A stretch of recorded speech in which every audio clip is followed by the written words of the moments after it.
आज हम एक ऐसी कहानी की बात करने वाले हैं, एक ऐसी डरावनी कहानी जो एक बहुत ही पवित्र, एक बहुत ही पावन परंपरा को एक भयानक खूनी मोड़ दे देती है। ये कहानी एक तरह से एक चेतावनी है कि कैसे भक्ति, कैसे श्रद्धा भी विनाश का रास्ता बन सकती है।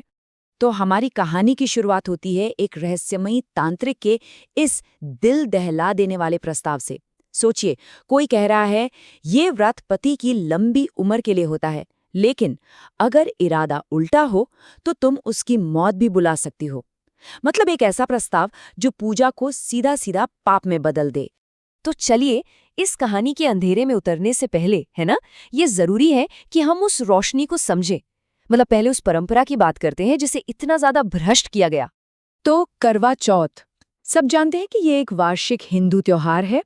इसमें विवाहित महिलाएं अपने पति की लंबी उम्र के लिए, उनकी सलामती के लिए सुबह सूरज उगने से लेकर रात में चांद निकलने तक उपवास रखती हैं। लेकिन देखिए, ये सिर्फ एक उपवास नहीं है, ये तो प्रेम, समर्पण और त्याग की एक बहुत ही गहरी, बहुत ही खूबसूरत अभिव्यक्ति है। एक पत्नी अपने पति की सलामती के लिए बस प्रार्थना कर रही होती है। और इसका जो पारंपरिक तरीका है वो भी बहुत सुंदर है। सबसे पहले दिन भर का उपवास, फिर शाम को पूजा होती है, उसके बाद चांद को देखा जाता है, फिर छलनी से पति को, और आखिर में व्रत तोड़ा जाता है। ये पूरा का पूरा समारोह एक खूबसूरत स्टेप बाय स्टेप प्रोसेस है जो पति पत्नी के बंधन को मजबूत करने के लिए बना है।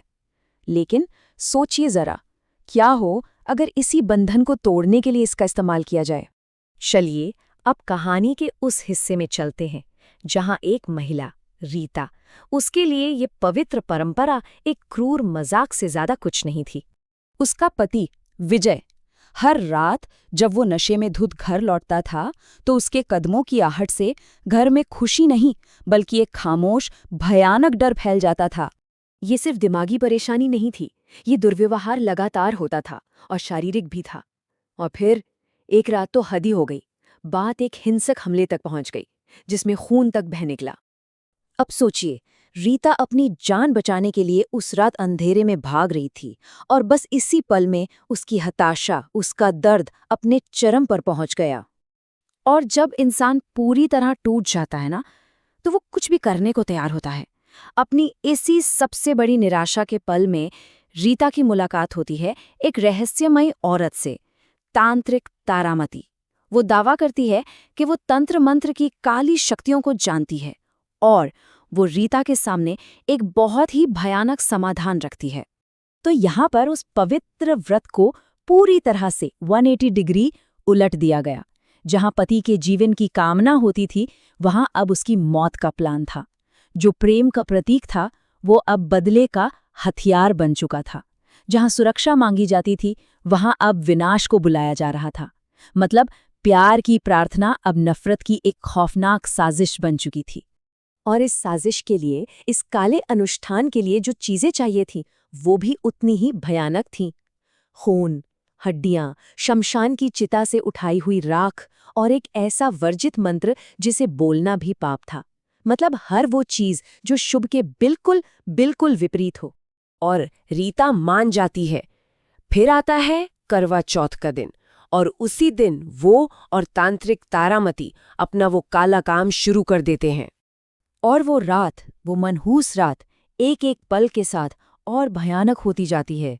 जैसे ही सूरज डूबता है, वर्जित मंत्र से एक रक्त वेताल को बुलाया जाता है, एक ऐसा पिशाच जो सिर्फ खून और बदले की प्यास में जीता है।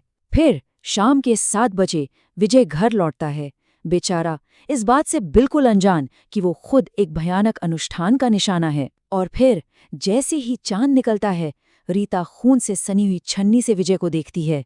एक पवित्र शाम की हर एक घटना को एक खौफनाक काउंटडाउन में बदल दिया गया था। तो सवाल ये उठता है कि जब एक इतने पवित्र अनुष्ठान को इस तरह से भ्रष्ट किया जाता है, जब इस अपवित्र रस्म का आखिरी पल आता है, तो आखिर होता क्या है? होता ये है कि वेताल कब्जा कर लेता है। पलक झपकते ही आंखें पूरी तरह काली हो जाती हैं और मुंह से धुआं निकलने लगता है। ये कब्जा इतना तेज, इतना भयानक होता है कि बस यही वो पॉइंट है जहां से वापसी का कोई रास्ता नहीं बचता। और एक बार कब्जा हो गया तो फिर शुरू होता है राक्षस का असली काम। विजय के अंदर का वो वेताल उसे बहुत ही सिस्टमैटिक तरीके से अंदर से बाहर तक खत्म करना शुरू कर देता है।